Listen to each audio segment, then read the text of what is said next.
네, 12월 16일 장 마감 후 방송을 시작하겠습니다. 오늘 나오신 분은 신한금융투자 서울파이낸스센터 황유현 PB팀장이시고요. 안녕하세요. 안녕하십니까. 내일서부터 휴가라 원래 금요일 날 나와야 되는데 네. 오늘 오셨죠? 원래 이번 주 내내 휴가인데요. 네, 어쩔 수 없이 그렇습니다. 네. 그렇게 됐어요. 뭐, 네. 놀면 뭐해요? 일해야지. 근데 시장이 역시나 예상은 했는데 재미가 없네요. 그래서 제가 이번 주를 휴가 쓰는 이유가 있어도 그만 없어도 그만인 주간이 느낌이 항상 통계적으로 있어서 그랬는데 역시나 오늘 뭐 시장 겪어보신 분들은 아시겠지만 재미없다. 네, 제가 오늘의 시장을 한 장으로 요약하면 요 짤입니다. 네, 이럴 줄 알았다. 네, 두 가지 의미를 좀 가지고 있어요. 두 가지 의미를. 이번 주 사실 FOMC가 있었기 때문에 많은 분들이 관망을 하셨을 거고, 그렇죠. 시장 자체적으로 그랬었고, 그리고 오히려 이제 FOMC가 끝나면 좀 반등하지 않겠느냐에 대한 의견들이 있었죠. 이것도 이럴 줄 알았습니다. 이것 다 예상했었고, 그죠? 예상했었어요, 여기까지는. 그리고 오후에 줄줄 흐를 것도 이럴 줄 알았다. 네. 그냥 이번 주는 이게 뭐 좋은 의미일 수도 있고 나쁜 의미일 수도 있기는 한데요.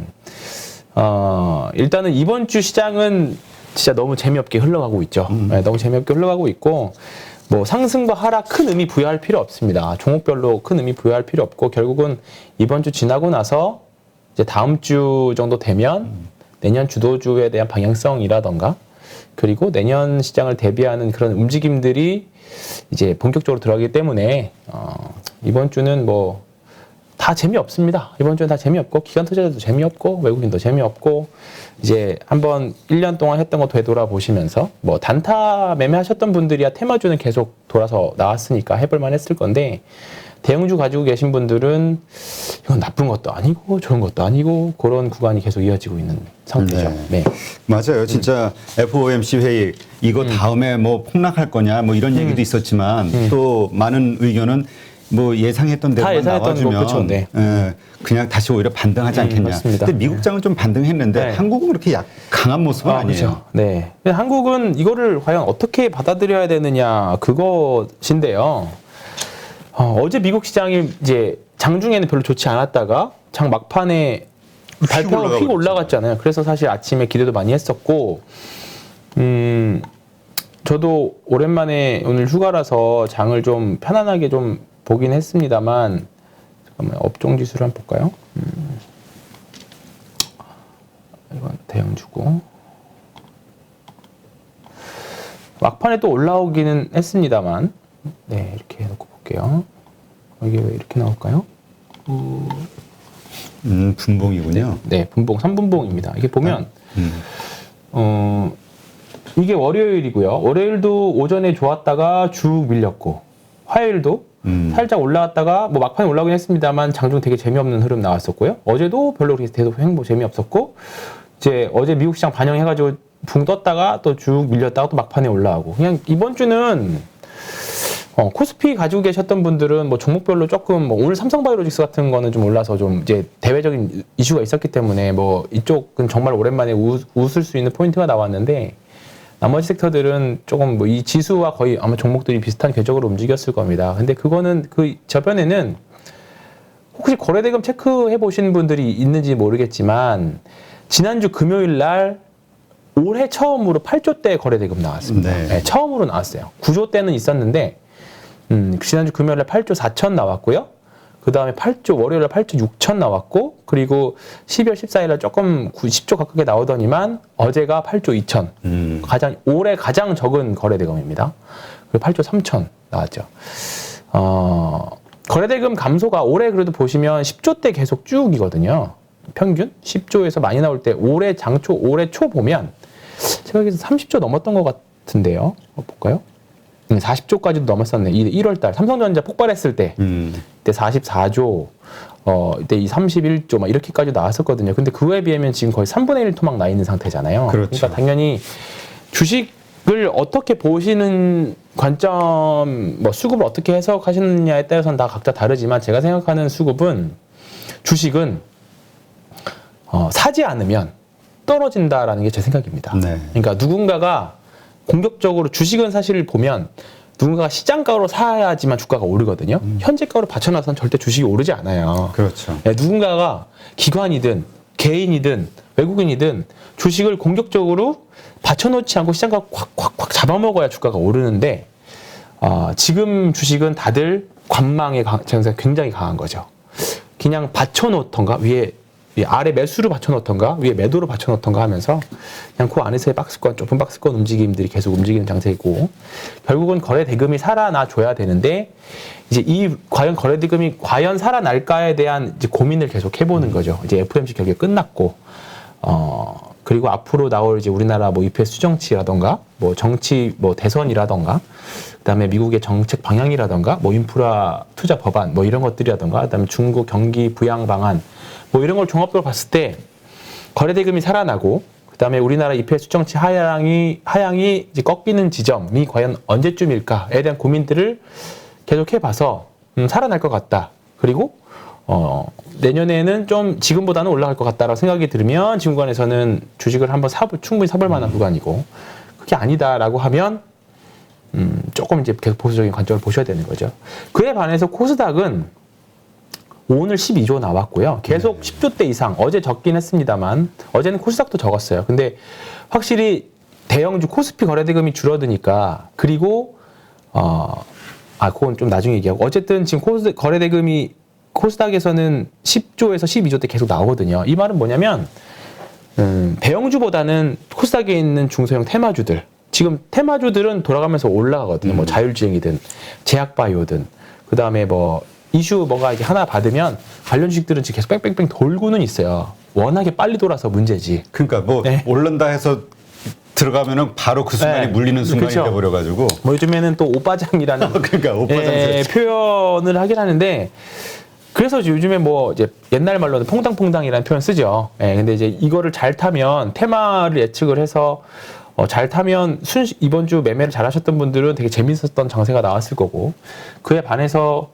올라가길래 따라붙었더니 빠지고 그랬다라고 하면 트레이딩을 잘못하셨으면 좀 쉽지 않은 장일 겁니다. 그래서 이번 주는 뭐 일단 전반적으로 봤을 때 코스닥 일부 개별주 트레이딩 할 수 있는 섹터 몇 개 빼고는 재미없는 장세고 항상 12월 셋째 주는 이래 왔었기 때문에 이번 주는 재미없었어도 뭐 그냥 버리는 한 주라고 보시는 게 괜찮습니다. 그래서 내가 가지고 있는 종목에서 특별하게 거래대금이나 거래량이 실리면서 주가가 빠지지 않았다라고 하면 충분히 다시 만회할 수 있는 그냥 뭐 10배라기보다는 상승을 위한 그냥 눌림목 구간, 기간 조정이든 가격 조정이든지 간에 눌림목 구간이라고 보시면 이 한 주를 그렇게 보시면 편할 것 같습니다. 네. 네. 하여튼 뭐 지금 뭐라 그럴까요? 많은 분들이 아마 또 비슷한 심정일 거예요. 답답하고 네. 그리고 그러자니 포기하자니 좀 미련이 남고 그렇죠. 하여튼 뭐 그런 상황인데 이런 재미없는 장세가 그럼 언제까지 좀 이어질 거라고 보세요? 저는 크리스마스?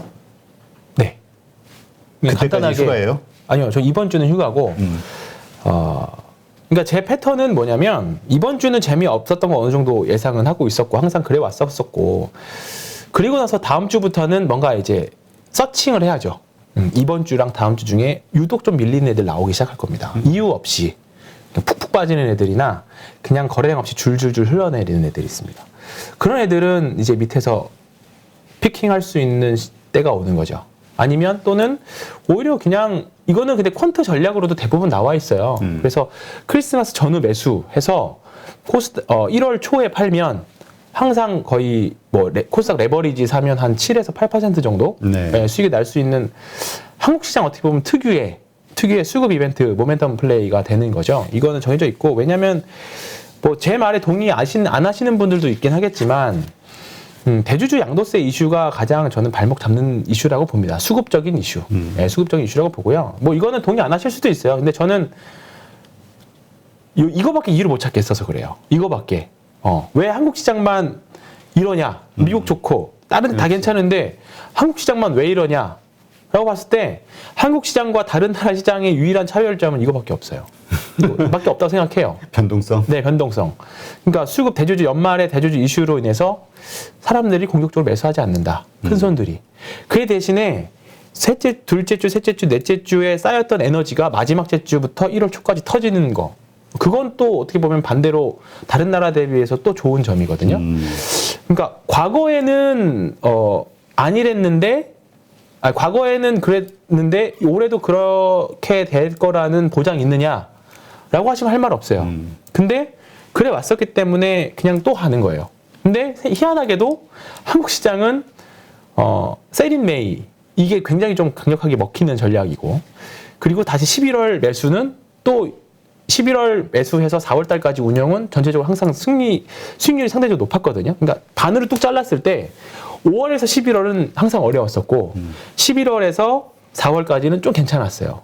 그러니까 1년에서 내가 투자할 수 있는 제대로 투자할 수 있는 기간을 놓고 본다면 이 기간인 거죠. 지금부터는 본격적으로는 거죠. 그래서 올해도 생각해 보면 올해 작년 말부터 해서 1월 달, 2월 달, 3월 달, 4월 달까지 괜찮았었어요. 근데 5월 달부터 주가가 확실히 다 꺾이기 시작했거든요. 그때 5월 달 동시만기부터 꺾이기 시작했잖아요. 네. 그러니까 그리고 나서 뭐 이제 피크아웃에 대한 우려가 나오고 9월 달 힘들었고 10월 달 힘들었고 11월 달까지 힘들었다가 이제 12월 달 되니까 조금 살아나는, 뭐 FOMC가 있어도 살아나고 테이퍼링 해도 살아나고, 석 달 전, 서너 달 전만 해도 금리 인상해서 무섭고 테이퍼링 해서 무섭고 했는데 막상 까보고 나서 테이퍼링 합니다. 생각보다 테이퍼링 빨리 합니다라고 했음에도 불구하고 그렇게 막 엄청 밀리지는 않고. 근데 사실 그 전에 이미 사전에 다 조정받은 거 그렇죠. 아니에요? 조정받은 거죠. 사전 조정이 다 된 거 네, 같아요. 다 된 거죠. 그러니까 이게 어떻게 보면 계절적인 타이밍과 뭐 연준의 큰 그림과 다 맞아 떨어지는 거죠. 네. 이게 주식시장이 한국 시장 되게 개판이라고 생각하시는 분들도 많이 있을 건데 어떻게 보면 큰 그림 안에서 돌아가는 거 아닌가 그런 생각도 좀 들어요. 미국 연준이 네. 정말 참 똑똑한 사람들이 같아요. 정말 그러니까 시장 심리로 말로 네, 금융시장을 참 이렇게 쥐락펴락 확실히 전 세계 똑똑한 사람들 모여서 그런지는 몰라도 조련을 잘합니다. 금융시장을. 네. 연출을 잘하고 네. 시장 흐름을 미리 알아서 잘. 그렇죠. 네. 네, 하여튼 지금 뭐 이런 상황에서 뭐 한국 3천을 고점으로 해서 박스권 네. 이렇게 거래가 된다 이렇게 생각하는데 이것도 네. 이제 의미가 없는 것 같아요.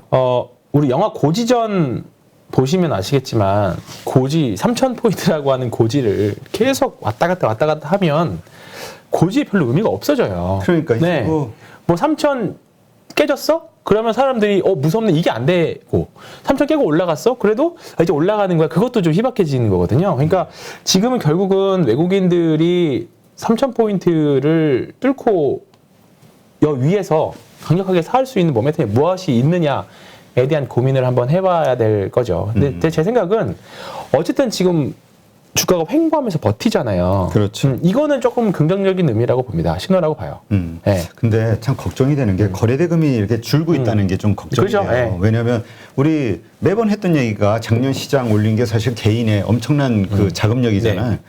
그래서 그 자금이 빠지면 시장도 어려워질 것이다라고 작년 내내 그런 얘기를 했었거든요. 네. 시그널로 네. 개인의 어떤 매수세를 그렇죠. 확인하자. 네. 근데 이렇게 빠져나가고 거기에 더해서 내년도 뭐 LG에너지 솔루션 네. 뭐 70조인가요? 네, 그것도 70조 짜리. 들어오면 엄청난 또 수급이 빠져버리니까. 맞습니다. 네. 내년에 신규 IPO가 100조 정도 상장한다라고 하는데 뭐 LG 에너지 솔루션이 70조니까 대부분을 차지하는 거죠. 그렇죠. 네, 그러니까 근데 이 이벤트가 1월에 끝나요, 어차피. 그리고 나서 그 변동 내에서의 변동성은 1월 달에까지는 있을 거라고 봐요. 그래서 사실 1월적인 효과는 항상 코스닥 쪽이 더 강세를 받던 거와 기존에 그거와 더불어서 1월 달은 거래대금이 언제 살아날지 모르는, 그건 예측할 수 없으니까 살아날지 모르는 코스피 쪽보다는 이벤트들이 풍부하게 기다리고 있는 코스닥 쪽에서 그리고 근본 있는 코스닥 종목들 쪽에서 분명히 기회는 있을 거라고 봅니다. 네, 분명히. 하여튼 그러니까 내년도 좀 중소형주 장세가 펼쳐진다 이렇게 네. 이해를 해야 되겠네요. 내년 저는 상반기는 코스피보다는 코스닥 쪽에서 충분히 이유를 찾을 수 있을 것 같고요. 그리고 그거에 대한 종목들의 움직임들이 먼저 보여주고 있는 거죠. 네. 자, 그러면 이제 우리 현재 시장에 좀 영향을 줄 수 있는 이벤트를 좀 생각해 보면 CES 2022, 네, CS 2022가 있고요. 예, 그다음에 JP 헬스케어 컨퍼런스, 네. 이게 이제 1월 달에 있는 거잖아요. 네, 맞습니다. 이것이 이제 우리 한국 주식시장에 어떤 영향을 미칠 것인가. 사실 이 이벤트 때문에 관련 주식들이 코스닥이 사실 항상 매년 좋은 건 있었죠. 특히 바이오주가 좀 그랬죠. 그렇죠. 제가 바이오주 처음에 바이오주 될 것 같다라는 얘기 됐을 때 아마 의아해하셨을 수도 있고 뭐 동의 안 하셨던 분들도 있고 사실 지금도 의아해요. 그런데 바이오가 일단은 지금 확실히 좀 12월 달 들어서 느낌은 달라졌습니다. 근데 과연 히트작들 옛날 신라젠처럼 거의 뭐 말기암 환자를 살릴 수 있을 정도의 뭐 약이 등장하지 않는 이상 2018년 상반기에 그런 바이오 핵폭발 시장이 오기는 사실 쉽지는 않다라고 봐요.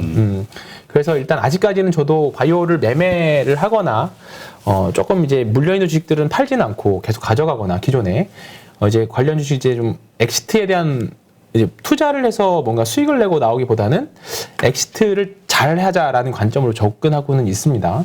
그런데 그거는 네, JP모건 헬스케어 먼저 뭐 나온 게 말씀드리면 네, 먼저 얘기해 보세요. 이거는 1월 중순에 있는 이벤트입니다. 1월 10일인가요? 근데 이제 이번에 SK 바이오팜도 참여를 하고 그다음에 중소형 이제 지금 시장에서 좀 뜨겁게 움직이는 종목들 뭐 네오이뮨텍 그다음에 뭐 어제 많이 올랐던 지노맨 컴퍼니 이런 뭐 몇 가지 종목 참여하는 기업들 위주로 이제 지금 종목들이 올라가다 변동폭이 좀 심해요. 그러니까 어제 많이 올랐던 기업들 종목들이 오늘도 많이 빠졌거든요. 어제 지노맨 컴퍼니가 어제 한 8% 정도 올랐던 걸로 아는데 예, 오늘은 한 4% 가깝게 빠졌네요. 그리고 ABL 바이오 이 주식도 예, 일단은 이 주식이 조금 더 모양은 더 잘 만들어내고 있는 것 같고요. 그 다음에 네오이뮨텍 이번에 리포트도 굉장히 좀 많이 나오고 있는 종목이죠. 이 종목도 거래량 이런 종목 이제 거래 대금도 실리면서 확실히 좀 달라지는 모습이 네오이뮨텍 같은 경우는 11월 달에 있었던 미국에서 아마케에서 이슈가 있었기 때문에 먼저 움직이기 시작했던 거고요. 이런 움직임이 원래는 없었거든요. 앞에 이벤트들이 올 여름부터 계속 제약바이오 사케 같은 게 있었음에도 불구하고 근데 올해 11월 이벤트부터는 제약바이오 종목들이 움직이기 시작했었어요. 그래서 계속 관심 있게 군집해서 움직일 확률이 높습니다. 제약바이오 sek터들은. 그래서 종목들별로 다른 종목들이야 이제 종목들을 말씀드리는데 제약바이오 섹터들은 종목들을 언급을 못하게 지금 제가 말씀드렸던 종목들이 참여하는 기업들만 말씀드렸던 거고 이제 공부는 각자 개인이 하셔야 될 겁니다. 이 변동성이 워낙에 크기 때문에 그렇죠. 제가 말씀드린 거랑 들으신 분들의 간극이 굉장히 클 거예요. 변동성도 크고. 그래서 다만 이제 제가 생각하는 바이오를 주목해야 되는 이유는 그때도 뭐 2달 전에도 그렇고 지금도 그렇고 똑같아요. 뭐냐면 일단 수급 빈집. 예. 가장 깔끔해요.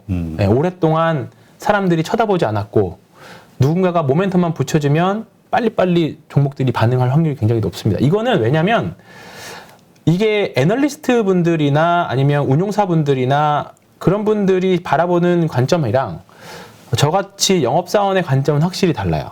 네, 왜냐면 아무리 장기 투자 하신다고 해서 좋은 종목 추천드려서 제 삼성전자를 추천드렸어요. 그래서 본인은 장기 투자 하신다고 해도 뭐 한 달 동안 꼼짝없이 고지에서 움직이면 재미없거든요. 그렇죠. 네, 저 같은 사람은 저같이 여기 이제 뭐 영업사원분들 이제 많이 출연하시잖아요. PB 분들. 그분들은 결국은 돈을 쫓아다니는 사람들이에요. 그렇죠. 수익을. 좋은 회사보다 좋은 주식을 쫓아다니는 사람들이라고요. 그런 관점에서 접근을 하는 거기 때문에 업황에 대한 이런 부분들, 뭐 재무적인 대한 부분들 이런 것들보다 수급에 대한 부분들을 더 중요시하게 볼 수밖에 없습니다. 그런 관점은 보시는 분들이 이해를 좀 하고 봐주셨으면 좋겠고요. 그런 관점에서 제약바이오, 순수 제약바이오, 코로나 쪽 말고 신약 개발 쪽. 네, 신약 개발들이 이제 움직이기 시작했거든요. 그리고 이번에 이제 2년 만에 대면으로 온라인, 오프라인 이제 병행해서 하기도 하고, 그리고 이제 항상 JP모건 헬스케어를 하고 나면 기술 수출에 대한 성과들도 나오고 있었던 거거든요. 그렇기 때문에 그런 부분들이 지금 기대감들이 많이 있는 거죠. 그리고 2년 동안 사실 임상을 좀 못했을 뿐이지 기술 개발은 계속 했던 거죠. 그러니까 올해 임상 착수했다라는 기사들 많이 있었지만 제약바들 별 반응이 없었거든요. 근데 그저께인가요? 매드팩토가 임상 3상 들어간다는 하나의 이유로 거의 상한가를 붙였다가 오늘도 많이 올랐네요. 이렇게 그러네. 올랐거든요. 그러니까 그때는 먹혔던 재료가 그때는 안 먹혔던 재료가 이제는 먹히는 거죠. 그러면 시장의 심리가 바뀐 거예요. 시장이라는 심사위원이 제약바이오 한번 너희들이 주도주가 될지 안 될지는 모르지만 한번 봐볼게가 된 거죠. 참여자들도 마찬가지고. 매드팩토 이런 대량 거래는요. 지금 보면 거래량이 엄청 많이 나왔죠. 이게 보시면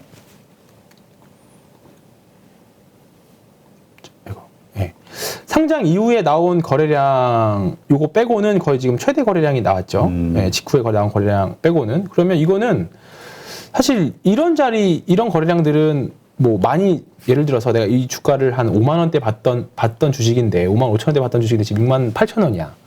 근데 이걸 어떻게 사라고 하실 수 있어요. 그렇죠. 근데 이게 언제 나올지 모르기 때문에 기다렸던 거예요. 예. 그래서 이런 바닥에서의 대량 거래들은 굉장히 조금 우리가 바닥이 주가에 거래량이 먼저 주가에 선행한다라고 보는 게 이런 것들이거든요. 뭔가 큰 돈이 들어온 거잖아요. 그러니까 쉽게 생각해 보면 장대 양봉의 대량 거래는 누군가 많이 샀다라는 거예요. 그렇지. 누가 샀는지 중요하지 않아요. 누군가 많이 샀다라는 게 이게 샀다는 것 자체 팩트가 중요한 거지. 그래서 이런 주식들이 지금 다 종목별로 나오기 시작했어요. 매드팩토도 그렇고 그다음에 뭐 ABL 바이오도 계속 거래량이 바닥에서 나오기 시작했고 그렇기 때문에 제약발 섹터들은 어쨌든 과거 2년 동안 신약 개발 쪽 섹터들은 과거 2년하고는 조금 다르게 봐야 된다. 2년 동안의 흐름하고는 분명히 조금이라도 좋은 소식이 나오면 주가는 반응할 확률이 높다. 네, 대신에 종목들은 한번 같이 찾아보자.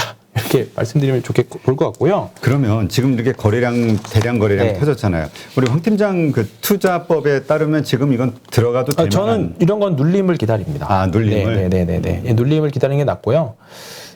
그리고 이게 장기 저항선을 이제 처음 돌파한 거거든요. 네. 이런 것들은 이제 눌렸다 갈 확률이 굉장히 높습니다. 네, 그냥 올라가 버리면 어쩔 수 없고 네, 제일 좋은 거는 이 첫날이나 이 둘째 날 이 캔들에서 일단 한번 조금 사보고 분할 매수가 제일 좋아요. 네, 제일 매수. 좋아요. 네, 밀리면 한 번 더 사고. 김종수 저자님이 이런 걸 좋아하실 거예요, 분명히. 제 공동 방송할 때 이거 꼭 물어볼 겁니다. 이런 거 어떻게 의미하실 거냐고. 31일 날 공동방송. 이 할 거고요. 네. 그리고 이제 이것보다 더 사실 먼저 있는 게 CES 2022입니다. 그렇죠. 네, 현지 시간은 1월 5일인가 그런데. 근데 이미 주가들이 먼저 반응하기 시작했죠. 이번에 섹션 중에 하나가 자율주행입니다. 이번에 자율주행 며칠 아주 네. 그냥 불을 뿜었죠. 그렇죠.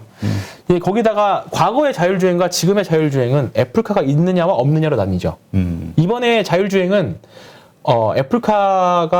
애플카는 분명히 뭐 단순한 전기차 만들겠습니까? 걔네들이 애플카 당연히 뭐 자율주행 붙이겠죠.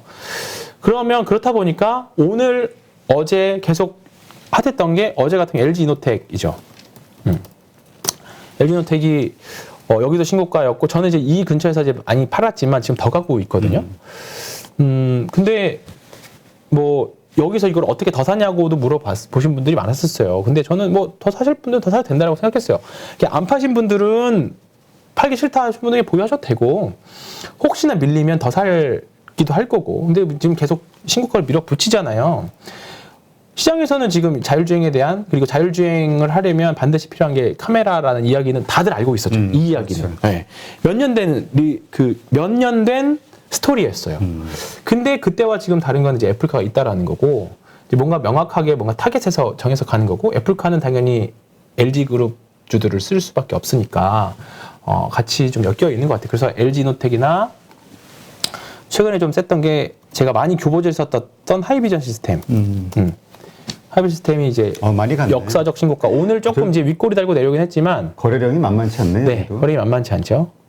이게 제가 여기서 이제 신고가의 전형적인 패턴이라고 말씀드렸었고요. 네. 뭐 여기 그냥 버텼고요. 다시 한번 똑같이 컵앤핸들 모양 만들어서 가고 또 컵앤핸들 모양 가고 이렇게 가는데 뭐 이제 저에 대한 선입견을 가지고 계신 분들은 제가 뭐 단타쟁이로 이제 많이들 알고 계시겠지만 단타도 합니다만 하이브리드 시스템은 제 손님들 오늘 막 좀 밀려서 그렇지만 이제 잔고 100% 찍었거든요. 근데 한 2년 걸렸어요, 이거. 아, 2년 네, 동안 2년 정도 걸렸어요. 예. 네.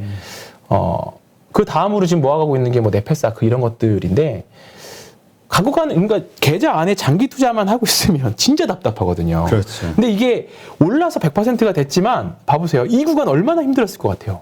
그렇지. 그죠? 이 구간 엄청 힘들다니까요. 왜냐면 저게 어디서 멈출 거라는 확신이 있으면 버티는데 버티죠. 근데 계속 갈 거라고 생각하면 그러니까 뭐 예를 들어서 여기서 샀던 분들이 뭐 예를 들어서 이런 데서 샀던 분들이 10,000원 초반대 샀던 분들이 이 정도 샀으면 거의 80-90% 왔기 때문에 여기서 밀리면 끝난 거 아니에요? 이게 생각이 엄청 들거든요. 이게 단기간에 얼마 빠졌었냐면 이게 8, 9, 10월은 사실 뭐 이 종목 빠진 게 아니라 모든 종목이 다 밀렸었던 구간이니까. 보면 이때도 한 고점에서 한 30% 가까이 밀렸거든요. 이 구간 버티기 되게 힘들었어요. 되게 힘든 구간이에요. 근데 뭐 내가 장기로 밀고 나가고 이런 거래량이 나올 때까지 기다린 거니까 저는 이런 종목도 있어요. 신흥 SC도 그렇게 해서 말씀드렸던 거고. 그래서 뭐 자기 해명 및 PR로 말씀드린 거긴 한데 어쨌든 하이비전도 카메라 쪽 섹터니까 자율주행으로 묶여 있고 그다음에 많이 잊혀졌던 종목 중에 최근에 동훈하나텍 이 종목도 지금 흐름이 상당히 좀 좋아지고 있고요. 그다음에 MC넥스가 지금 가장 흐름은 뭐 어떻게 보면 편안하게 움직이고 있죠. 편안하게 계단식으로. MC넥스 주주들은 카메라는 여기가 대장이다 네, 이렇게 주장을 하시는데 네. 근데 그렇게 보실 수 있죠. 네. 이게 보면 딱 정확하게 계단식으로 딱 이렇게 계단식으로 가는 그런 느낌이죠. 근데 어쨌든 지금 대장의 흐름은 이노텍이나 하이비전 두 개가 지금 앞서거니 뒤서거니 하고 있죠. 대장은 가장 센 놈이 대장입니다. 네, 가장 센 놈이 무조건 대장이에요. 그래서 오히려 카메라를 살 거면 이노텍을 사는 게 나아요. 멀리 위에 있는 거. 얘가 꺾이면 뭐 MC넥스라고 안 부러지겠습니까? 그렇죠. 다 같이 부러지죠. 그렇기 때문에 지금은 자율주행 및 플러스 카메라로 같이 묶여서 하기 때문에 뭐 그래서 카메라는 지금 같이 보시면 좋을 것 같고 지금 유일하게 안 갔던 게 삼성전기예요. 그러니까 삼성전기는 근데 하긴 뭐 LG 이노텍도 똑같았는데 네. 간 거 보면 그렇죠. 네. 전기도 근데 저는 중장기적으로 괜찮다고 봐요. 왜냐면 내년에 삼성전자가 이제 상반기에는 S22 나오고 하반기에는 그 이제 폴더블 폰 노트 뭐라고 하죠? 플립 말고 아니 폴더블 아니에요 그게? 네, 폴더블 핸드폰 큰 거. 갑자기 이름 생각이 안 나서. 이제 거기도 이제 카메라 달릴 거고 본격적으로 달릴 거고요. 그 다음에 우리가 MLCC 되게 많이 입고 있었잖아요. 내년에 본격적으로 전장용 MLCC가 많이 늘어납니다. 결국 삼성전기는 카메라 모듈보다는 MLCC 비중이 크거든요. 그래서 내년 그 부분에 대한 기대를 하고 있어요. 그러면 이 스토리가 먹힐 거냐에 대한 고민은 저는 이걸로 해결을 한 거죠. 이게 대량 거래. 이걸로 해결한 거. 이거랑 이거 두 개로. 그러면 이거 산 놈들이 있네. 이렇게 보는 거죠. 대량 거래 바닥에서 나왔잖아요. 그러면 얘네들 산 애들이 분명히 이 이슈를 샀을 거야. 근데 뭐 여기서 샀으면 16만 원, 17만 원 샀으면 지금 18만 원이니까 천천히 가더라도 이게 이런 대형주들은 이제 약간 거대 관성처럼 이렇게 천천히 밀고 올라가잖아요. 그러다가 이렇게 막판에 이런 급상승 보여줄 때가 거의 이제 매도 타점이거든요. 이제 이 올해는 사실 뭐 대형주들이 다 같이 올라갔기 때문에 이게 주도주였냐 아니었냐 그거를 판단하기 좀 그렇지만 내년부터는 이제 종목별 업종별로 더 많이 갈릴 거라고 보는데 그런 쪽에서 분명히 올해보다 더 큰 성장, 올해 많이 안 오른 쪽에서 저는 이제 주도주를 찾으려고 하고 있는데 그런 쪽이 전기 아니면 이제 막판에 시작한 카메라 뭐 이런 쪽이 될 것 같은 거죠. 그래서 전기도 같이 보고 있습니다. 알겠습니다. 그러니까 지금 요 세스 네. 2022 요거하고 JP 헬스케어 컨퍼런스 네, JP 여기 뭐 아까 이제 쭉 살펴봤으니까 그래서 이러한 상황에서 우리가 좀 관심 가질 만한 주식들이 있다 그러면 뭐가 있을까요? 좀 눈여겨볼 종목. 전기는 말씀드렸고요. 이번에 CES 2022에서 핵심 주제가 그 자율주행하고 그다음에 원격 진료인데요. 원격 진료. 근데 원격 진료는 국내에 있는 원격 진료 종목들은 좀 약간 테마성이 강해요. 그러니까 대표적으로 조그만 주식 중에 인성정보 이런 종목들이 있는데 이거는 제 생각으로는 뭔가 이제 만들어가는 느낌은 있지만 이건 매매하기 좀 힘드실 거예요. 그래서 추천 뭐 이런 건 아니고 그냥 관심 가지고 보시면 좋을 것 같고요. 어쨌든 지금 더 관심 있는 건 JP모건 헬스케어거든요. 그렇죠. 제약바이오주에서 제약바이오 쪽이거든요. 그래서 이건 섹터 자체가 네. 골고루 좀 움직일 것 섹터 같으니까. 자체가 골고루 움직일 것 같다는 느낌이 듭니다. 그래서 지금 일단 대장 역할은 ST팜이 해주고 있어요. ST팜이 약간 제조업 느낌이 나는 종목이지만 이것도 보면 크게 보니까 커비드 핸들이 됐거든요. 이렇게. 이건 눌림목을 주지 않고 가격 조정으로 주면서 이렇게 가고 있는데 여전히 저는 ST팜은 팔 생각이 없습니다. 네, 손님들도 많이 가지고 비중도 많이 태어났고 그래서 뭐 당장 내일이 고점이 될 수도 있고 하지만 일단은 계속 긍정적인 관점으로 보고 있고요. ST팜은 어떻게 보면 약간 제조업 느낌이 좀 강하긴 하거든요. 재료를 만드는 회사이기 때문에 그럴 거면 뭔가 신약 개발 쪽에 터져줘야 되는데 오늘 삼성바이오로직스가 이제 거의 시가총액 3위를 위협하기 시작했거든요. 아까 많이 올랐네요. 네, 보면 네이버가 좀 밀려서 이게 보시면 시가총액이 이게 63조 6천억이고요. 네. 네이버가 안 보이시려나? 잠깐만요. 이렇게 볼게요. 다 봤죠? 네이버가 63조 6천억이고 1, 2위는 거의 뭐 당분간은 변하지 않을 거고. 그렇지. 지금 3, 4위 자리를 놓고 지금 굉장히 싸우고 있는데 이제 3천억 정도 남았어요. 3천억 정도. 예. 근데 지금 흐름을 보면 삼성바이오로직스는 어제 이제 중국 관련 삼성바이오로직스 경쟁사가 이제 미국에서 퇴출되면서 이제 한 18%가 마이너스 나면서 그 수혜를 삼성바이오로직스가 된다라고 해서 오늘 정확히 그 이슈가 먹혀 들어가면서 거래량까지 나오면서 상승을 했습니다. 이 주식은 이제 다시 한번 크게 상승할 수 있는 이제 모멘텀이 됐고요. 거래량도 나왔기 때문에 이거는 뭐 물리셨던 분들한테는 아주 좋은 재료기도 하고 뭐 물리셨다라고 하더라도 이제 거의 크지 않네. 이제 손실 범위가 한 4억 여기 꼭대기에 몰려도 이제 한 10% 내외 물타기 한번 하셨겠죠? 그랬으면 거의 본전 정도 오셨을 겁니다. 삼성바이오로직스는 이제부터 이제 신고가를 돌파하기 위한 이제 그 여정을 떠나기 시작하는 거고요. 만약에 그 재료가 별로 아니었으면 이 거래량이 나오지 않았을 겁니다. 그렇죠. 네, 그렇기 때문에 보시면 될 것 같고 네이버는 올해 시세를 많이 냈잖아요.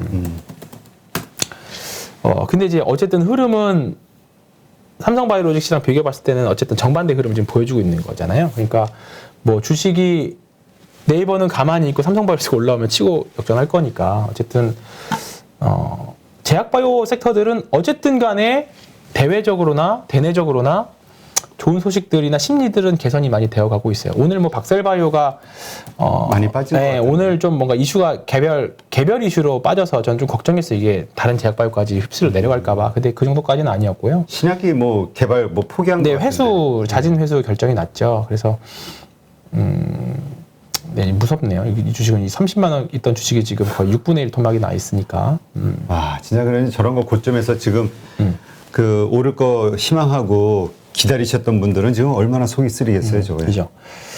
어쨌든 이 주식은 뭐 제 논외로 하더라도 다른 주식들 우리가 올해 제가 좀 상반기에 많이 강조했던 티움바이오 이런 것들이나 그 다음에 ABL 바이오도 그렇고요. 네이버를 보다 지금 증권사 리포트가 가장 많이 나온 건 네오이뮨텍인 것 같더라고요. 네, 네오이뮨텍은 보면 상장한 지도 얼마 안 됐고 여기 보시면 대량 거래도 들어왔잖아요. 이것도 분명 김종수 저자님이 분명히 뭔가 무조건 하실 종목입니다. 그렇죠. 네, 이런 종목들 지금 바닥에서 분명히 흐름이 10월 달부터 바뀌기 시작했어요. 전체적으로. 그렇기 때문에 뭐 업황이 좋아지는지 숫자가 찍히는지 거기까지는 예상하기 어려워요. 솔직히 제약바이오는 숫자보다는 꿈으로 가는 종목들이 많고 그렇죠. 그러니까 업황이나 개별 실적으로 보고 가는 회사들은 ST팜이나 이거나 아니면 SK바이오팜 이런 애들이거든요. 바이오팜은 다시 오늘 10만 원 밑으로 내려온 것 같은데 조금 오르다가. 네, 조금 오르다가 다시 내려왔죠. 근데 뭐 아직 뭐 그냥 고자리니까 나쁘지는 않은 흐름이라고 봅니다. 그래서 뭐 실적 보고 가겠다. 좀 느리더라도 그런 애들 그렇게 하신다라고 하면 이런 쪽 보시는 게 좋을 것 같고 뭔가 신약 개발에 대한 꿈들을 보신다라고 그렇지, 하면 조금 대박을 원한다. 네, 그렇죠. 단기간에 대박을 원한다. 아니면 그리고 좀 트레이딩 원한다라고 하면 이제 이런 종목들 이제 신약 개발 이런 회사들 보면 좋을 것 같고요. 이러다가 제약바이오의 끝이 대부분 어떻게 나오냐면 이러다가 막 예를 들어서 한 종목 히트를 쳐서 막 급등을 해요. 하다 보면 이제 상상할 수 없는 목표가가 나오기 시작합니다. 네. 그래요? 네. 상상할 수 없는 목표가. HLB가 제가 지금 딱 지금 방금 생각나는 게 뭐였냐면 이때였나? 2019년 말이었나? 이때였나? 이게 30만 원 간다라는 이야기가 있었어요. 그 애널리스트 리포트가? 네, 아니요. 아, 소문에? 소문이. 네, 소문이 그런 얘기가 있었습니다. 네. 소문이 그런 얘기 들리면 진짜 조심해야 돼요. 그 소문이 나한테까지 오면. 얼마 전에 그 위메이드도 30만 원 갈 거라는 소문이 돌던데. 그렇죠. 그게 굉장히 희망 고문하는 내용이잖아요. 네. 희망 고문하는 내용이라서 위메이드는 안 볼게요. 어쨌든 그런 뭔가 소리가 들리면 그리고 올해 상반기에 카카오가 구글과 비교가 되기 시작하고 뭔가 너무 확신에 찬 너무 이렇게 그 의견이 뭔가 팽팽해야 되는데 팽팽하거나 조금 이제 우측으로 치우쳐져야 되는데 그게 아니라 너무 이제 쏠림이 확 나왔을 때가 되게 조심해야 됩니다. 제약바이오는 저는 그래서 수급이나 이런 것보다는 뭔가 사람의 심리가 더 많이 그렇죠. 하는 것 같아요. 네, 그래서 다만 이제 금리 인상에는 쥐약이기는 한데 어쨌든 수급이 몰리는 이유는 다 이유가 있겠죠. 나중에 가면 이유가 나오겠죠. 그래서 일단 그런 관점으로 보시면. 근데 2018년도 그 이 바이오주의 폭등 이때 금리가 그렇게 싸진 않았잖아요. 네, 그렇죠. 그때도 금리 올리는 구간이었죠. 네. 그렇습니다. 그래서 지금 금리가 어떻게 보면 정상화되는 구간이니까 뭐 그렇게 너무 안 좋게 볼 필요도 없을 것 같아요. 근데 뭐 금리 뭐 세 차례 올려도 뭐 네. 해도 뭐 1.5, 네. 1.5 이 정도밖에 안 될 거라고 네, 네, 워낙 저금리 기조가 네, 유지될 네, 거라고들 보니까. 근데 이제 심리적으로 그걸 어떻게 받아들일지가 그렇죠. 이제 네. 그러니까 지금 제일 나쁜 거는 이제 바이오에 대한 불신, 우리나라 제약 바이오에 대한 불신들이 굉장히 강해요. 왜냐하면 오를 때는 좋은데 내릴 때 너무 무섭게 또 빠지고. 네, 그게 커서. 괜찮다 싶어서 들어가면 그냥 물리는 거거든. 그래서 절대 제약 바이오는 사랑에 빠지면 안 됩니다. 그러니까 네, 너무 사랑에 빠지면 안 돼요. 적당히 수익 나면 네. 빠져야 되는데 네. 그래서 이번에 엑시트할 때 본인의 이제 매도 관점은 매도 기준은 정하고 가시는 게 좋을 것 같은 거죠. 황 팀장님 매도 기준은 뭐예요? 저는 뭐 몇 번을 말씀드렸지만 저는 무조건 거래량입니다. 거래량? 네. 거래량인데 통계를 내보면 주도주 그동안 우리나라 30년 동안 주도주 통계를 내보면 그 해 주도주가 그 다음에 주도주가 된 케이스가 두 번밖에 없어요. 2000년대에 SK텔레콤하고 2008년인가 2009년도 그때 조선주 엄청 갔을 때 현대미포조선 정도였거든요. 그거를 제외하고는 주도주 기간이 1년에서 1년 반이었으면 그 이후에 다시 주도주가 되는 케이스가 없었습니다. 아, 그래요? 네. 그래서 저 이창훈 단장님이 그 말씀하셨던 게 저는 되게 인상에 남았어요. 그러니까 이게 한국 주식시장은 아직은 미성숙 시장이 맞는 것 같아요. 미성숙 시장이 맞고 그거에 맞춰서 매매를 하던가 이성적으로 합리적으로 나는 이해가 안 돼 하면 그냥 선진국 시장 가시는 게 편한 거죠. 네. 네. 알겠습니다. 하여튼 바이오주에 대해서는 계속 논란이 있고 또 기대감이 있어가지고 예, 계속 좀 지켜봐야 그래서 제가 될 뭐 것 같아요. 종목을 딱 찍어서 말씀드리기 정말 어려운 섹터예요. 섹터는 괜찮을 것 같다. 네. 그 가운데 네. 그러니까 이슈가 될 만한 재료가 살아있는 아니면 제약바이오 있는 ETF는 해볼 만할 것 같아요. 제약바이오 네, 제약바이오 ETF. 네, 네. ETF 이 뮤추얼 펀드 쪽이 이제 앞으로 계속 커질 거라면 지금은 특히 은행권 중심으로 계속 특히 지금 2차 전지들 보면 은행권 수급으로 되게 많이 잡히거든요. 그게 보면 이제 은행에서 신탁으로 싸져가지고 이제 상품을 들어오면 은행에서 이제 매수가 되니까 수급 앞에 장사가 없는 게 그래서 이제 버티는 이유들이 좀 그런 부분들이 그렇죠. 아닌가 우리가 싶습니다. 미국 시장을 계속 부러워하는 이유기도 하고 그렇죠. 네, 전 세계에서 돈이 네. 들어오니까 하여튼 이 작은 시장 한국 시장에서 수급이 한정되어 있는 상황에서의 이 매매 패턴 그다음에 투자의 환경 이걸 먼저 우리가 잘 네. 이해를 해야 될 것 같아요. 거기에 맞춰서 또 네. 투자를 하고 지금 아까 자율주행 잠깐 언급하셨는데 이걸 또 그냥 테마로 짧게 봐야 될까요? 아니면 왜냐면 우리가 메타버스 좀 오래 지속이 됐잖아요. 네. 2차 전지 소재지도 네. 그렇고 자율주행도 어차피 전기차 이어지는 환경하에서는 좀 오래 가지 않을까? 그러니까 좀 장기 투자를 해도 되지 않을까? 이런 생각하시는 분들도 있긴 하는데 자율주행이요? 네. 네. 어떻게? 네, 그렇게 생각합니다. 그래요? 네. 왜냐면 어쨌든 우리 주변에 이것도 결국 과거사를 또 생각할 수밖에 없는 게 전기차가 처음 나왔을 때가 2013년 정도였어요. 제가 생각나는 게 상신 EDP가 그때 더블 났던 기억이 납니다. 네. 그때 그리고 삼성 봐볼까요? 보면 되죠. 뭐.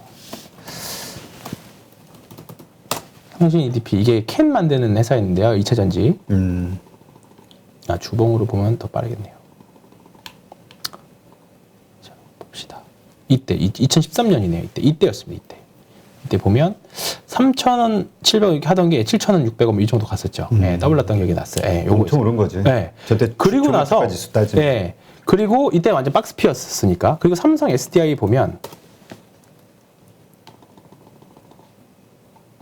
이때도 2013년에 보면 이때도 삼성 SDI도 더블까지는 아니더라도 거의 7, 80% 정도 상승했었던 때가 이때 2013년이었어요. 이때 처음으로 전기차에 대한 내용들이 나왔었어요. 네, 전기차에 대한 내용들이 나왔었고 그때 당시 분위기가 뭐였냐면 당장 막 전기차가 돌아다닐 것처럼 그랬죠. 근데 돌이켜 생각해보면 우리가 전기차를 본격적으로 본 거는 2016년? 7년?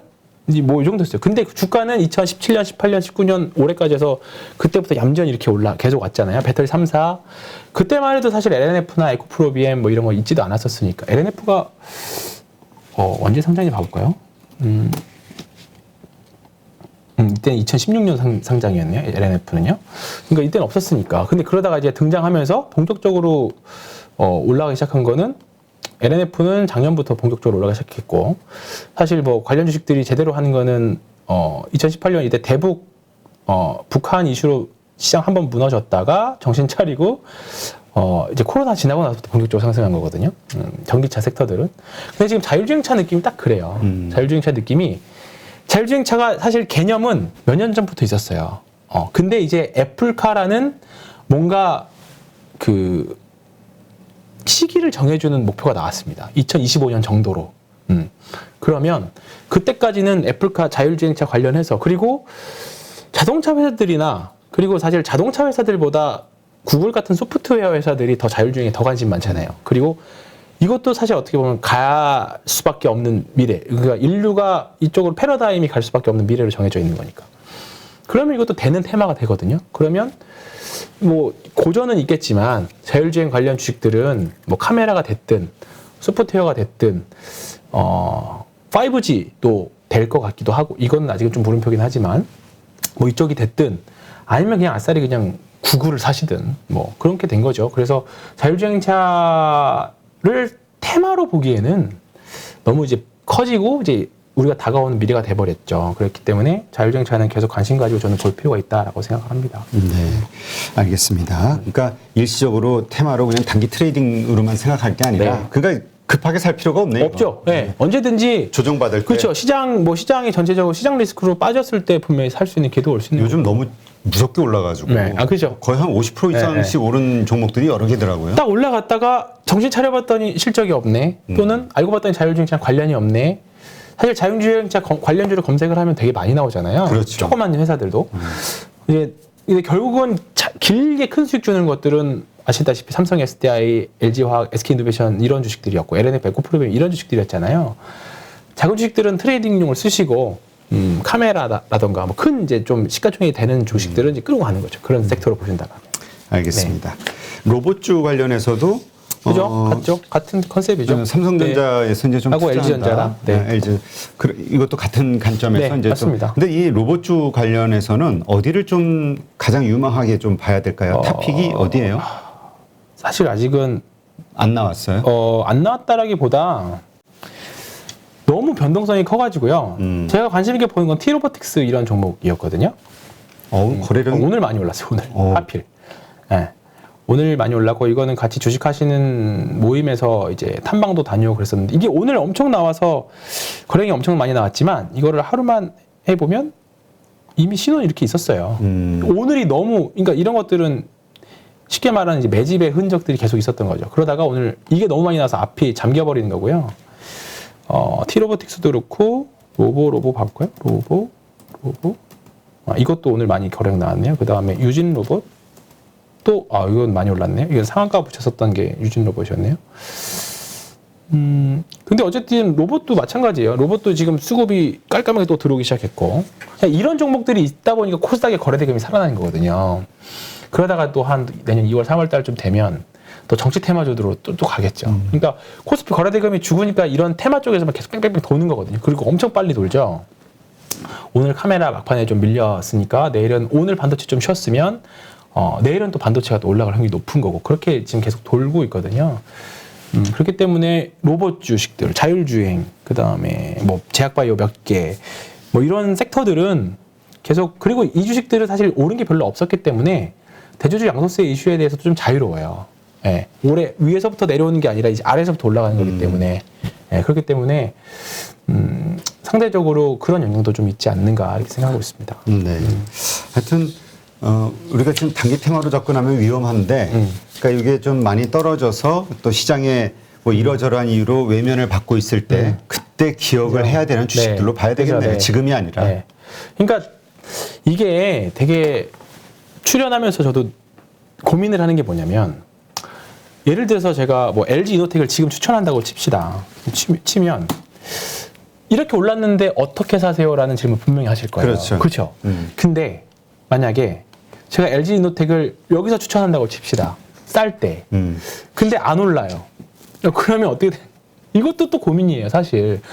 오르면 오르는 대로 반문하시는 분이 있을 거고, 또 박박 기고 있는 거 언제 오를지 모르고 있는 종목들을 추천하면 또 이게 언제 오르냐 또 그렇게 말씀하실 거기 때문에 아마 여기 이 자리에 앉아 계시는 분은 다 이 고민일 거예요. 그렇죠. 네, 이 고민일 거예요. 그러니까 사실 좀 약간 욕심이죠. 제가 뭐 여기 나오셨던 분들이 이쪽 섹터입니다 하면 최소한 일전에 뭐가 빡 올라가기를 원하실 건데, 그러기에는 너무 우리가 이렇게 소통에 있어서 벽이 너무 크다. 정 뭐 안 하시면 직접 전화를 뭐 주시던지 뭐 이메일을 남기시던지 그렇게 하는 게 낫다 이거죠. 네. 그래요. 그러니까 하여튼 네. 지금 우리가 너무 사고 바로 그냥 며칠 안에 뭐가 움직임이 있기를 바라는 것 자체가 사실은 좀 그렇죠. 네. 그러니까 하여튼 이러한 환경하에서 언젠가는 오를 수 있는, 근데 그 언젠가가 언젠지를 모르니까 그렇죠. 그게 이제 문제인 이제 그거를 건데. 그 기다림, 그러니까 쉽게 말하면 기회 비용을 줄일 수 있는 방법을 계속 고민하는 거죠. 네. 그래서 근데 그 비용을 줄일 수 있는 방법을 고민하다가 저는 거래량에서 힌트를 찾은 거고, 거래량에서 힌트를 찾은 거고, 또 다른 분들은 뭐 밸류에서 찾든 뭐 가격 매트에서 찾든 뭐 그렇게 찾으시는 거죠. 그러니까 이 기준을 명확하게 세워야 돼요. 나는 다 필요 없고 그냥 기다릴 수 있어. 뭐 몇 년도 기다려 일 수 있어. 그러면 가져가실 수 있는 거죠. 근데 당장 나는 1년 100%보다 일주일 10%가 더 좋다 라고 하시는 분들은 그거에 맞는 분들의 영상을 보던가 맞는 매매법을 찾던가 그렇게 해야 되는 거죠. 네. 그리고 또 그 지금의 환경 하에서 생각했던 뷰가 환경 자체가 그렇죠. 달라지면, 그러니까 오미크론 이전에 어떤 가졌던 뷰와 오미크론 이후의 뷰가 또 같을 수는 그렇죠. 없는 거잖아요. 네. 이런 것들을 좀 감안을 하시면서 스스로 판단하시고 이게 추리를 해나가셔야 되는데, 하여튼 그러기 위해서는 좀 공부를 많이 하셔야 될 것 같고요. 이제 올해 좀 한국 주식시장 쉽지 않구나라는 거 많이 느끼실 그렇죠. 거예요. 네, 뭐 작년에 특히 시작하셨던 분들은 주식 뭐 사면 오르네 라고 아니, 생각하셨던 근데 분들이 있었을 건데, 그 우리가 그러지 미국 주식에 대해서도 그런 어떤 환상 같은 걸 갖고 있는데, 미국 주식? 네. 근데 미국 그렇죠. 주식도 마찬가지예요. 보면은 그 정말 우리 빅테크라고 얘기하는 그 몇 개의 주식만 우리가 이미 다 알고 있는 세계적인 글로벌 기업 이거 말고는 다 이 박박 기고 있죠. 공동성이 엄청나죠. 아까 저 다른 방송에서 제가 얘기했는데 그 메타버스 관련해 가지고 내가 네. 그 미국 주식을 가지고 어떻게 우연히 CNBC 방송을 보다가 알게 돼 가지고 투자를 했는데 뭐 열흘도 안 돼 가지고 한 60% 수익이 나더라고. 네. 그래서 괜찮네. 그리고 네. 그리고 우리가 역시 미국 갖는 주식. 생각 있잖아. 그래서 그래 이걸 한번 데이터로 만들어 보자. 장기 투자. 그럼 또 오르지. 뭐 텐백 혹시 나오는 거 아니야? 그럴 수 있죠. 근데 일주일이 더 지나니까 다시 원점. 그래요. 어제 로블록스는 많이 아니 어제 빠졌어요. 어제 빠졌나요? 로블록스 빠졌죠. 빠졌죠. 밸류에이션에 대한 맞아요. 우려가 빠졌죠. 있어가지고 가입자수 제가 다른 걸 헷갈려요. 9% 가까이가 아마 빠졌을 거예요. 근데 어제 이 보니까 한 1시 반까지는 우리 한국 시간 1시 반까지는 내가 가지고 있는 주식도 한 마이너스 8%까지 가더라고요. 근데 그래서 내가 생각이 좀 틀렸나 보다 그러고 이제 자고 아침에 일어나 보니까 플러스 1%로 바뀌었더라고요. 어제 미국도 변동성이 그러니까 있죠. 그리고 공매도 보니까 하루 거래량의 공매도가 50%뭐 40%. 애플 같은 경우는 60%인가 그러잖아요. 미국은 더 공매도가 장난이 더 아니더라고요. 어렵고, 그리고 밤에 대응을 하기가 사실 힘들잖아요. 그렇죠. 그러니까 미국도 결국은, 어렵습니다. 한국 시장은 한국 시장의 특징이 있는 거고 미국 시장은 또 미국 주식의 그렇죠. 특징. 네. 그 특징을 잘 알고 내가 가지고 있는 장점으로 잘 그렇죠. 적응을 해야지 이게 일반화하기는 좀 어려울 것 같아요. 일반하기 어렵습니다. 네. 그러니까 제가 매매하는 거래량으로 투자하는 매매 방법이 미국에서는 또 잘 안 돼요. 제가 안 해봤겠습니까? 잘 안 돼요. 중국에서도 잘 안 먹혀요. 그런데 한국에서는 먹힙니다. 네. 자, 우리 그러면 이제 연말도 다 돼가니까 이제까지 얘기했던 우리 종목들 가운데서 한번 좀 AS를 좀 해야 될 것 같아요. 제일 힘든 구간 시간인데. 그러니까 우리 황 팀장이 가장 힘들어하는 그 오른 것도 많은데. 네, 하필 이 포인트 모바일. 이거 맨 마지막에 하죠. 포인트 모바일 SK 바이오팜. SK 바이오팜 한번 먼저 보고. 근데 바이오팜 아까도 말씀드렸지만 뭐 그냥 이제 가격 조정 마무리하고 그냥 전 버티는 구간이라고 봅니다. 네, 이거는 사실 뭐 손실 본 구간도 아니고 그냥 흘려 이제 10만 원에서 플러스 마이너스니까요. 뭐 때가 되면 갈 수 있는 종목이라고 보고요. 사실 두 개가 저거 가장 하이트 진로 하이트 진로도 마찬가지. 리오프닝 주인데 지금 상황이 이러니 네, 하이트 진로도 마찬가지예요. 이거는 저는 4만 원 타겟은 변함 없습니다. 예, 변함이 없고 뭐 또 다시 뭐 거리두기 한다는데 뭐 할 말 없죠. 예, 그 부분은 염두에 두고 저는 3만 원 언저리에서는 또 지금 사봐도 되지 않을까 싶습니다. 그러니까 이번에 오미크론으로 느꼈던 건 뭐냐면 뭐 전염력이 더 강한다고는 하지만 어쨌든 결과론적으로는 극복해낼 수 있는 바이러스라고 이제 밝혀진 거잖아요. 아마 앞으로도 또 변이는 또 나올 수 있지만 그렇죠. 아마 우리 주식시장에서 반영하는 거는 좀 더 늦을 이제 조금 뭐랄까요? 약하게 반영할 거라고 봐요. 그렇기 때문에 긴 호흡 어쩔 수 없이 긴 호흡으로 갈 수밖에 이 변수는 있을 거다라고 전제 조건 하에 말씀드린 거지만 생각보다 좀 길어지고 있습니다. 근데 실적은 생각보다 아마 4분기부터는 좋아질 거예요. 근데 이제 과연 실적을 반영해 주느냐 그리고 시장의 수급이 다른 쪽보다 과연 매력적으로 빨아들일 만큼 다른 쪽의 수급을 빨아들일 만큼 뭔가 시장 상황이 역전이 될 것이냐 그거를 좀 지켜봐야겠죠. 우리가 근데 이거 뭐 그럴 가능성도 있다고 보는 게 NFT 메타버스 주식들이 하늘 뚫고 갈 것처럼 했지만 지금 다시 완전 산 꼭지에 만들 때 내려오고 그렇죠. 있잖아요. 30%좀 조정받고 네, 있으니까. 그렇기 때문에 뭐 너무 이게 하이트 진로 같은 경우에는 뭐 배당도 좀 받으시고 어쩔 수 없지만 하이트 진로는 저희 또 부양하러 가시죠. 그래요. 아니 근데 우리가 원 없이 부양하려면 이 포인트 모바일이 쫙 올라줘야 되는데. 그죠. 근데 포인트 모바일은 몇 번을 말씀드렸지만 저는 물타기도 하지 않고 지금 일단은 기존에 여기 한 26,000원 이때 평단이 한 28,000원 전후에 산 물량을 그대로 들고 있습니다. 네, 제 손님들 아직도? 네 돌고 있고요.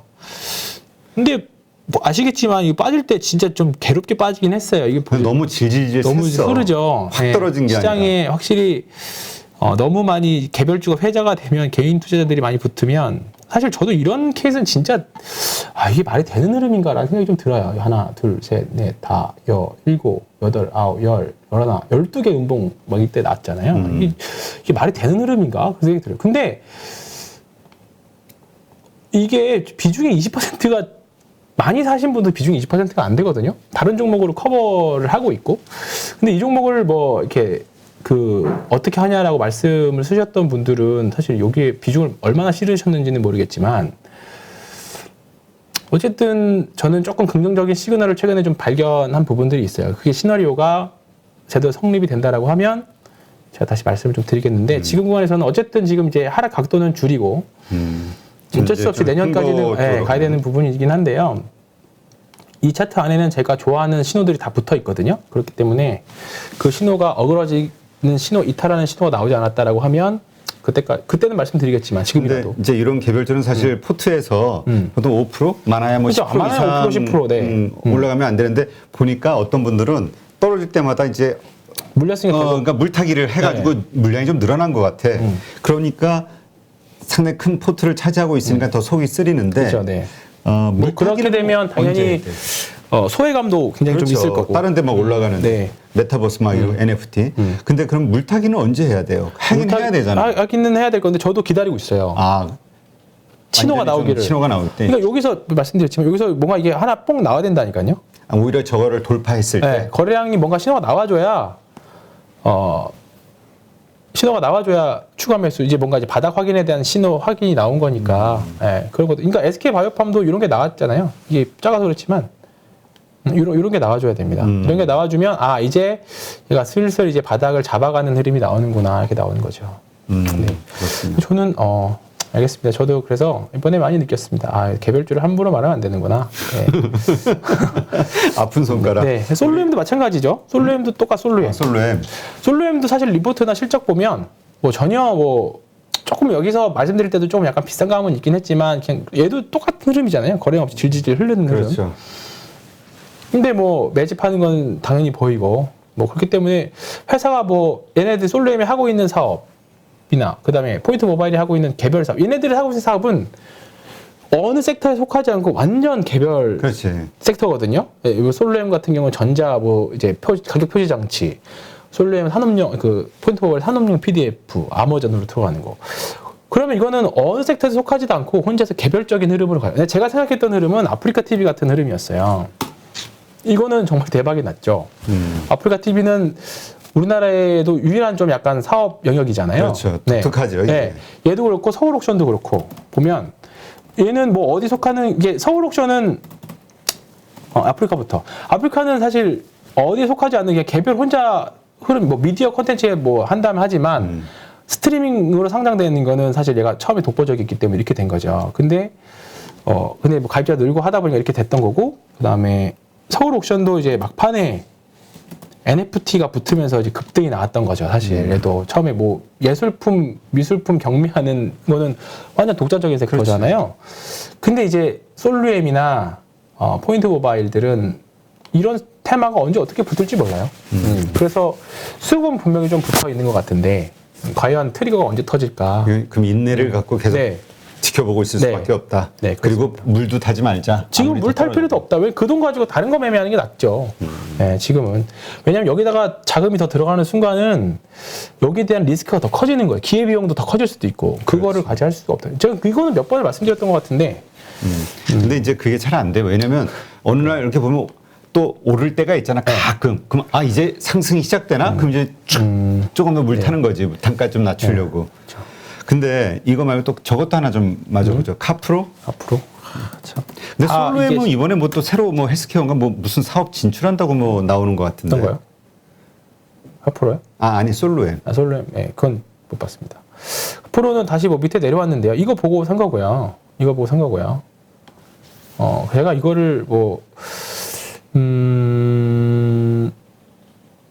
글쎄요. 이거를 지금 상황에서.